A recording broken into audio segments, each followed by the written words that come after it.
Hello guys, today magagawa kami ng slab.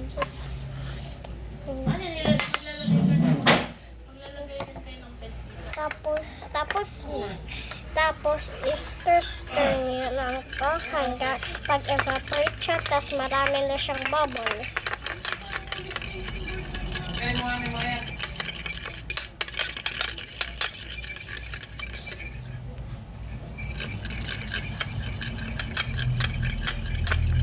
Tanggalin mo mga ilabas mo.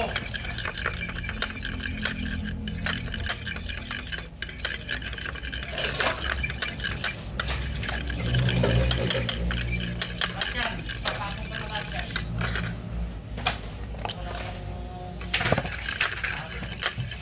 Tapos mo na yun dyan sa lahat. Talagay mo doon.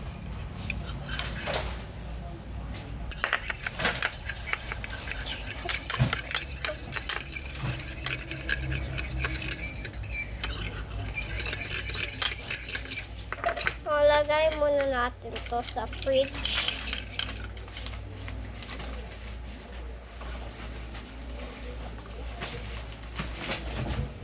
Tinahon siya.